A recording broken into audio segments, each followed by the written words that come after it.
Ole Miss is a top 5 team right now, and right on cue, the media haters are coming out of the woodwork. You can set your watch by it.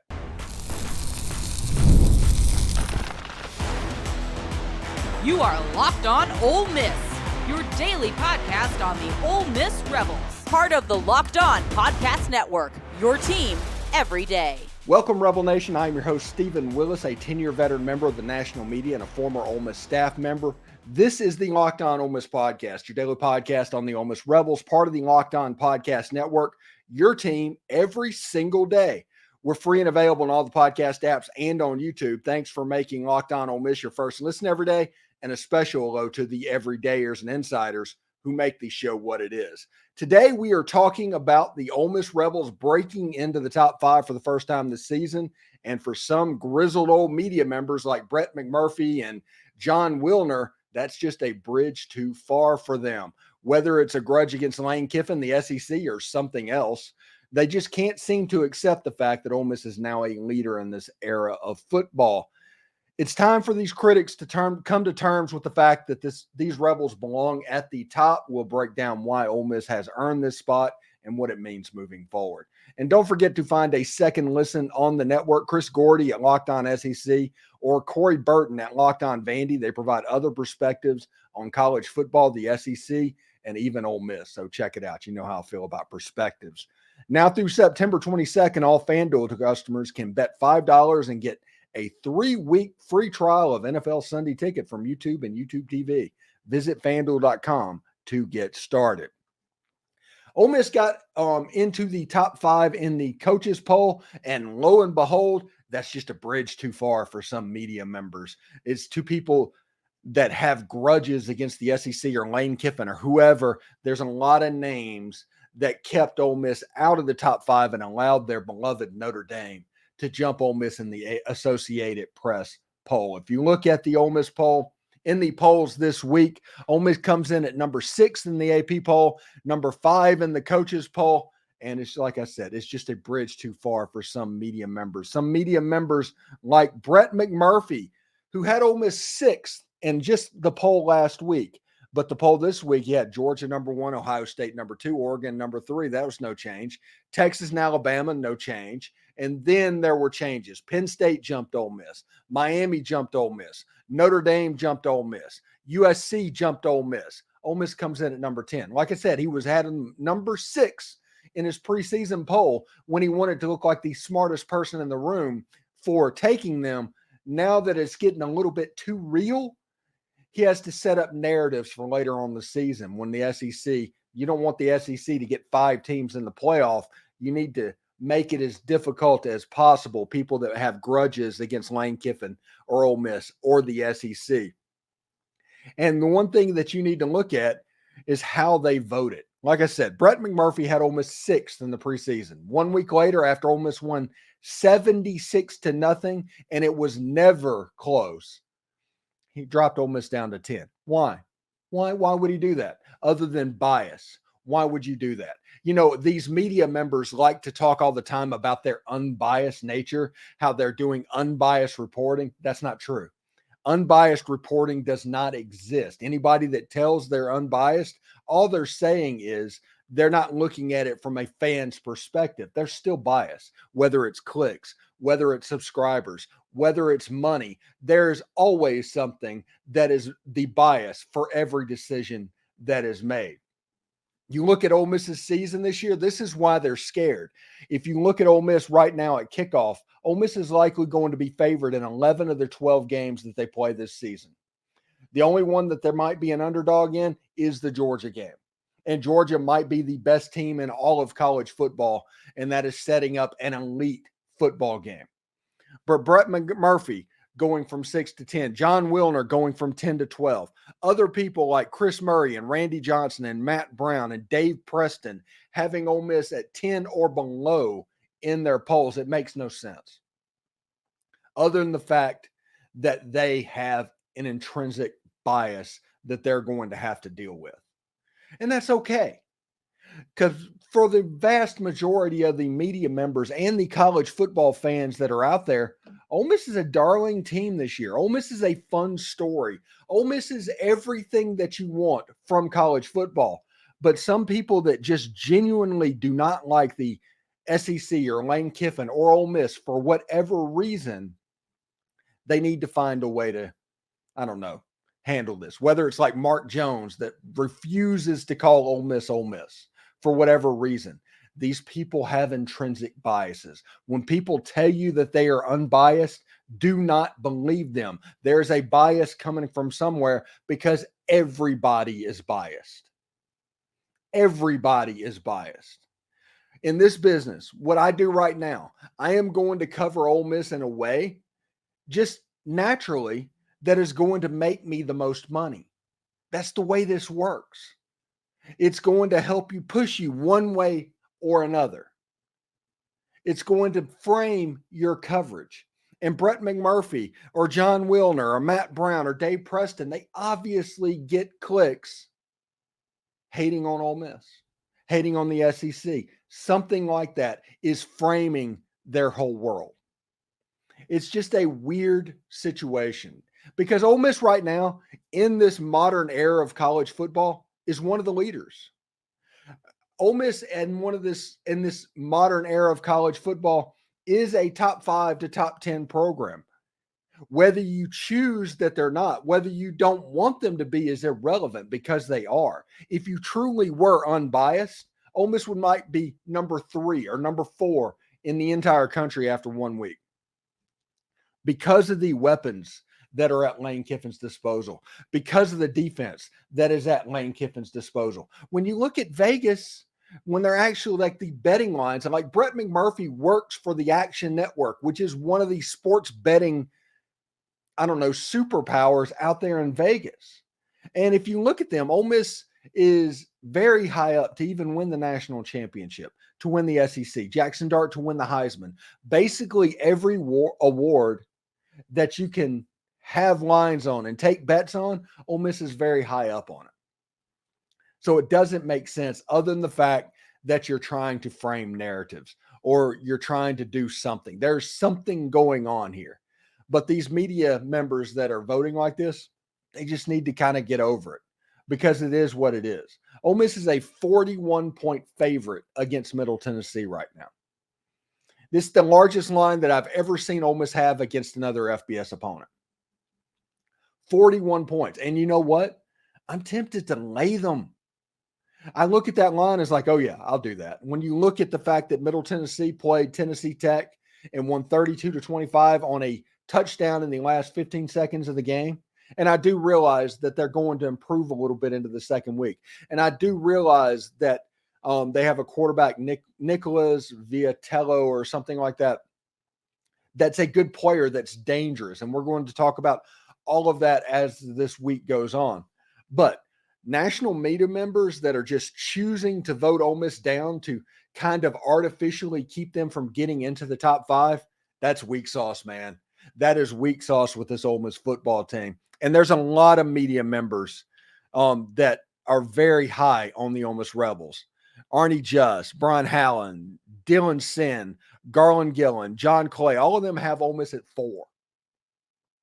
And a lot of people have Ole Miss at 4. Like 10 media members have Ole Miss inside the top 5 or inside the top 4. And then you have Adam Cole, Adam Zucker, Bob Asmussen, Joe Arruda, Jordan McPherson, Michael Levy, Trevor Haas have them in the top 5 as well. So this isn't everybody. So whenever I say national media needs to get their heads screwed on straight, I'm not talking about everybody. I'm talking about a select few that have an axe to grind. And there's no way that they can really get around it because you can't look at what's going on in college football right now and say, oh yeah, Ole Miss is 12th in the country. You just can't. Other than the fact that you're like, okay, you must have played Furman. That's not showing us anything. Yeah, but they won 76-0. And nobody else is winning 76-0 in these games and pitching a shutout against an FCS playoff team. Nobody's doing that. So get over it. Wake up and let's move on to the next level. And Ole Miss is going to take on Middle Tennessee this weekend, and we'll see exactly how that goes. Coming up next, we're diving into why the Ole Miss running game will be front and center against the Middle Tennessee Blue Raiders. Don't miss what to watch for Saturday for the Rebels. Passion, drive, and patience, the formula for winning championships, is also what keeps your ride or die alive. eBay Motors has everything you need to maintain your vehicle and level it up to peak performance. Superchargers, roof racks, exhaust kits, LED headlights, and more. Whether you're into speed, power, or style, eBay Motors has you covered. And with over 122 million parts for your number one ride or die, you'll always find exactly what you're looking for. And with eBay's guaranteed fit, your part is guaranteed to fit your ride every time or your money back. Because with eBay Motors, you are burning rubber, not cash. With all the parts you need and the prices you want, it's easy to make your car the MVP and bring home some huge wins. So keep your ride or die alive at ebaymotors.com. Eligible items only, exclusions apply. eBay's guaranteed fit is only available to U.S. customers. College football is back, and it's not too late to catch up before the season starts with the SEC squad, the ACC squad, the Big Ten squad, or the Big 12 squad. You can get it all from Locked On stable of college experts by subscribing to the Locked On College Football Podcast. Who has a chance to make the playoffs? Who has the chance to cause the most chaos in their new conference? They have everything you need to know all in one place. Be sure to follow and subscribe to the Locked On College Football Podcast as part of the Locked On Podcast Network, your team every single day. Now, if we turn the page to what to watch for in this game, and this game, Ole Miss is right now, I think, a 41-point favorite according to FanDuel, and Ole Miss was a 42.5-point favorite against Furman. So I'm not expecting competition to go up significantly, but I am expecting it to go up some. When you look at the what to watch for right now, Ole Miss's running game Saturday. Was Saturday a symptom of a problem or a product of the game plan? We'll talk about that as well. Is this the week that Jordan Watkins comes back, and what does that look like when all three of Ole Miss's major receiver targets are on the field? This isn't a slight against Caden Lee, but it is something that I am interested in because he was Jackson Dart's security blanket a year ago. And special teams starting to come into focus. Will Ole Miss punt enough to where we can judge Fraser Machine? So we'll see exactly how that goes as well. But we'll start off with the running game. And the running game against Furman, that is the people that watch a game and no matter what happens are upset, always looking at the negatives. They're going to focus on stuff like that, and that is some very low-hanging fruit. Ole Miss didn't run the ball particularly well. Now, they ran the ball well enough. Anytime they needed to get a first down, they got a first down. But they didn't have any big runs. They didn't have any runs breaking off in the first half of the ball game. And the question is that a product of Henry Parrish Jr. and Ulysses Bentley the fourth and the offensive line, or is it a product of the game plan? Ole Miss obviously was trying to pad Jackson Dart's stats in the first half of that game to get him ready to potentially break Eli's record to win a Heisman Trophy.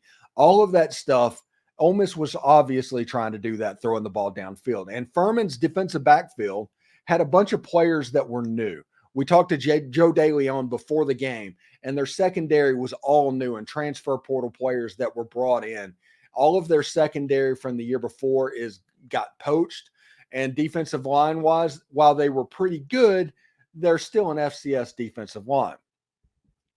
So knowing that made you think that Furman was going to have a matchup problem with Trey Harris, with Caden Lee, with Juice Wells, with Aiden Williams, with Caden Prieskorn, with Daquan Wright.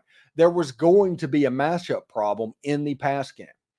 And so was this a situation where Charlie Weiss Jr. and Ole Miss were just taking advantage of that matchup issue?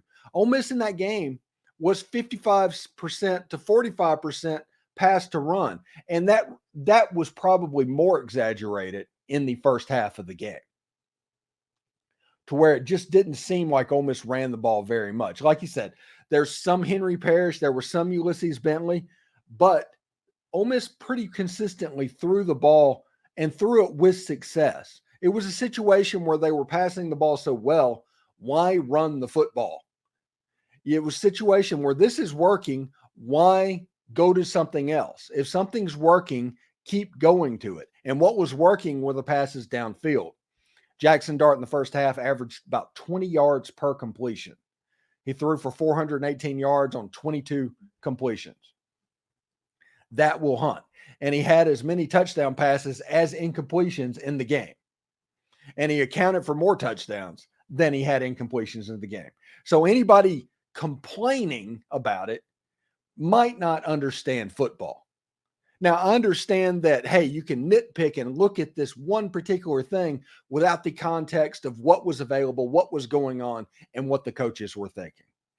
Was it a product of the game plan, or a symptom of a problem? That is the question, and we are going to find that out against Middle Tennessee State. We just are, because Ole Miss is going to have to run the football a little bit. They're going to be facing a defensive line and a secondary that is better. One of the better players and the players to watch on Ole Miss's newsletter was a safety. The quarterback was another. There are some players that can make plays, and there are players that can hurt you in this game. That's just the way this works. You have a step up of competition. Furman had 63 scholarship players on their roster. MTSU is going to have 85. You're going to have greater depth that appears.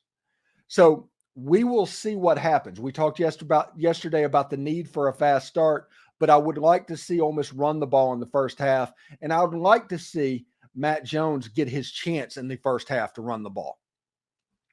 Can he make plays and do what he does against tired second-level defenses that have just essentially quit? Can he be as productive as he has been in the second half in the first half of games?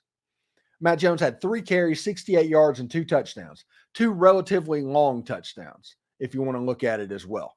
So Matt Jones has been a guy against tired and second-team defenses. I want to see Matt Jones get carries in the first half of the game to see if he can replicate what he's doing in the second half, in the first half. The question becomes, honestly, can Matt Jones be the Clyde Edwards-Helaire of this 2024 Ole Miss team?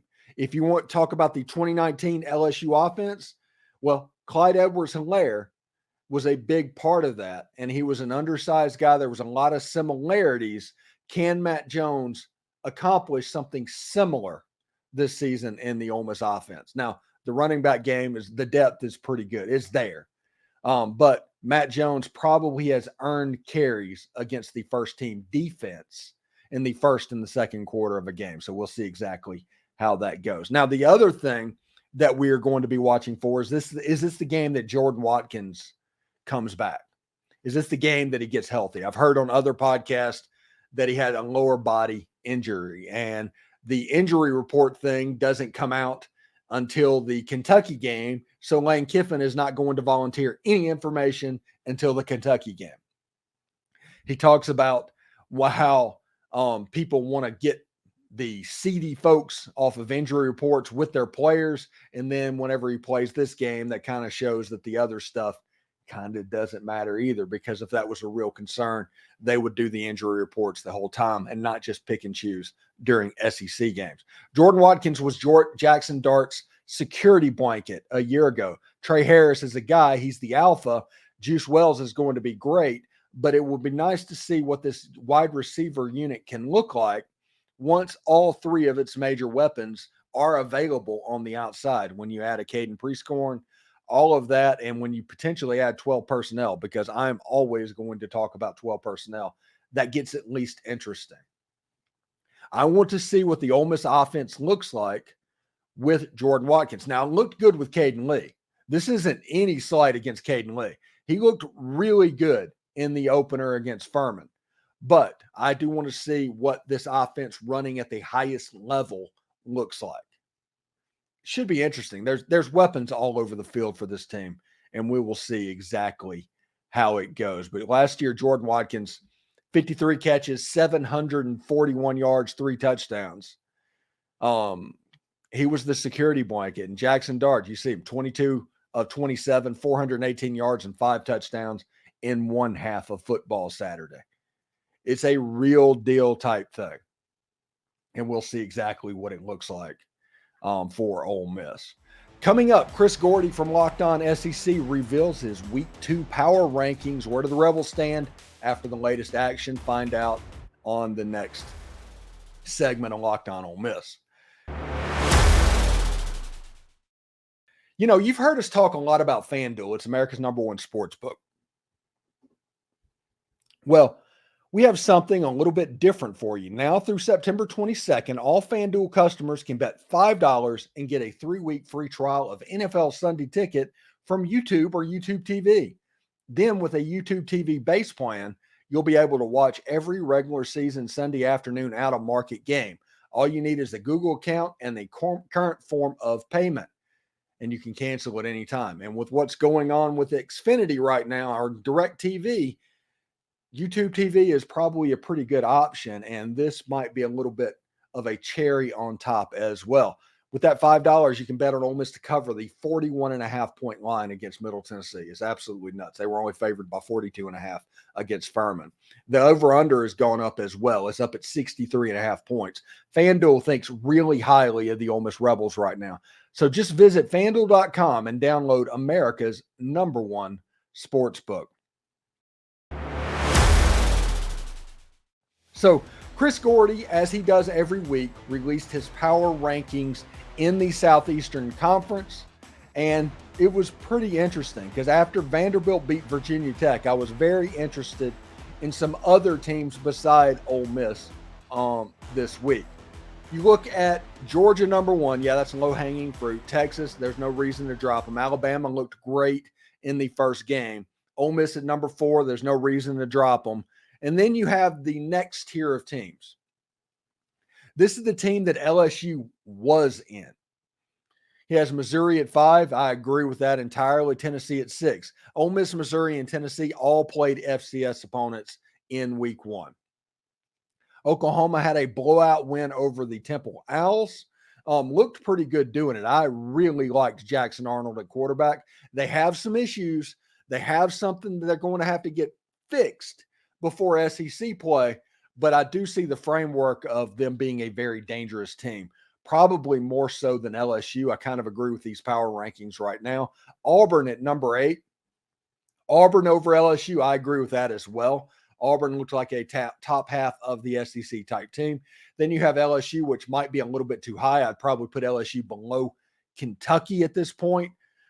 Texas A&M and Arkansas, that's pretty evenly matched game coming up. Vanderbilt at #13, not #16. Good for the Commodores. Mississippi State moved up a spot to #14, and the last two was Florida, who got absolutely boat raced by the Miami Hurricanes, and South Carolina, which struggled to barely defeat the Old Dominion Monarchs over the weekend.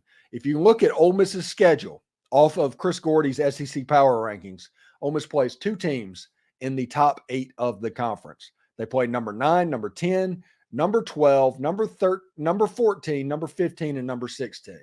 That is what's going on. Whenever I talk about an easier road, an easier path, like I did in yesterday's podcast, this is what I'm talking about. Pretty exciting stuff. Now, before I get out of here, I had a request in the comments to talk about and break down the special teams going into the Middle Tennessee game. And I figure the What to Watch at 4X episode kind of fits that.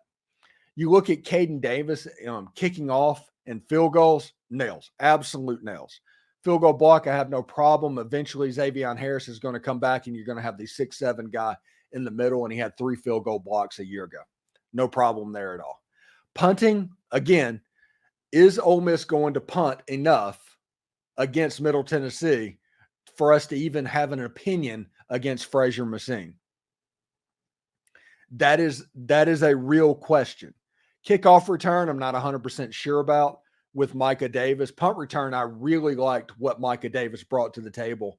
And punt return, you can tell with the depth that Ole Miss has, it's almost like Alabama or Georgia always, to where their special teams are really good because they are recruiting at a very high level, because their 2 deep is so good. Their special teams are good.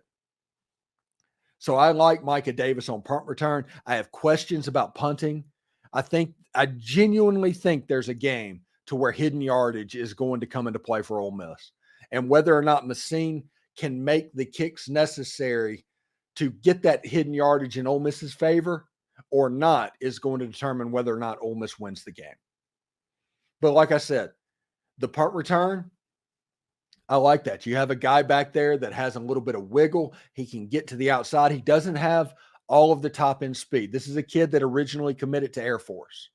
Okay, so he's not going to be a 4.4, 4.3 guy. But what he is quicker than a hiccup, and he's perfect on a punt return. So he might not take it to the house, but he might pop one or two. And I think he might get one to the house before Ole Miss plays Kentucky. Should be interesting. Also, I do want to let everybody know that Locked On and I are about to partner with Roy. That's called Return on Yourself, I think. Return on You or something like that. And it's an NIL program. And what this is going to be, and it's going to have Ole Miss's roster, okay? And you can go through and give an NIL micro donation to whoever you want to give it to on Ole Miss's roster. Whether it's football, basketball, women's basketball, baseball, this is all going to be available based on who you're watching. And at the end of the year, those players can claim all of that money, okay?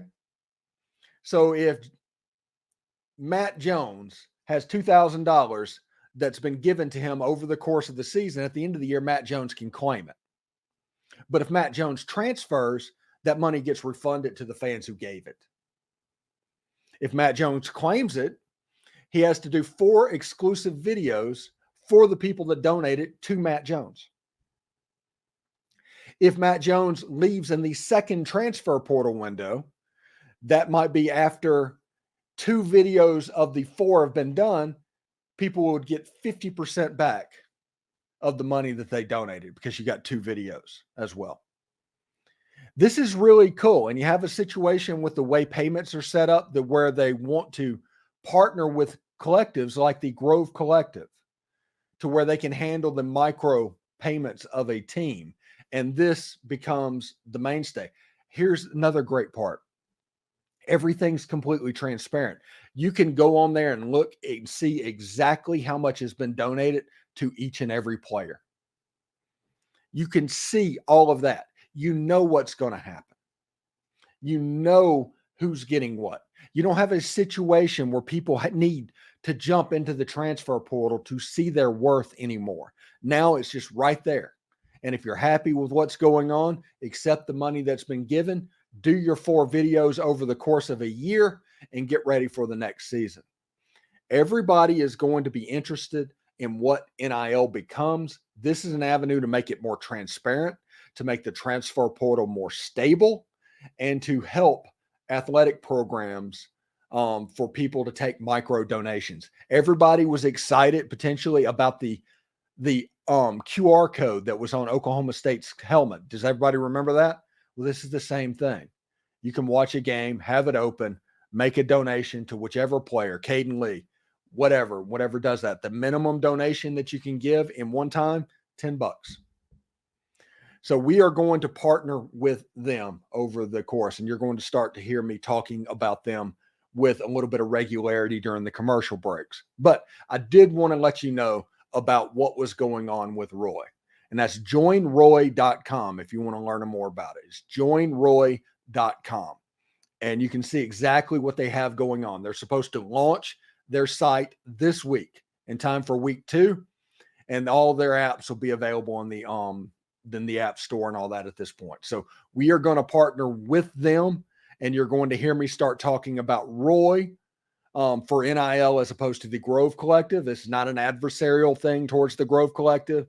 It's just that Roy provides a way for regular fans like people watching this show to contribute in a way that is safe and transparent. And you don't have to worry about a situation like Quinshon Judkins and all the money that he got going with him to Ohio State. Now, if Quinshon Judkins goes to Ohio State, you get that money back. Really interesting type stuff. Anyway, we'll see how it goes. Thank you for making the Locked On Ole Miss podcast your go-to source for Ole Miss sports. We pride ourselves on offering the most comprehensive perspectives, which is why we're the number one Ole Miss podcast out there. And your support means the world to us. Thank you for making Locked On Ole Miss your first listen every day. Now go check out the Locked On College Football podcast. From NIL deals to the never-ending conference realignment rumors, Spencer McLaughlin gets you ready for an exciting season on the gridiron. You can find the link at Locked On College Football in the description, so you don't even need to search. Find the part of the Locked On Podcast Network, your team every day. Exciting news, you can now become a Locked On Ole Miss insider. It's the best and the easiest way to stay updated on all things Ole Miss sports. It's a texting program that sends you notifications on everything relevant without the hassle of message boards filled with trolls. Enjoy a 14-day free trial and experience the future of college sports coverage. We're adding new perks as we grow, so do not miss out. The link is down in the description. For those of you watching on YouTube, we're going to send you to Locked On College Sports right now, though. Howdy toddy, everyone.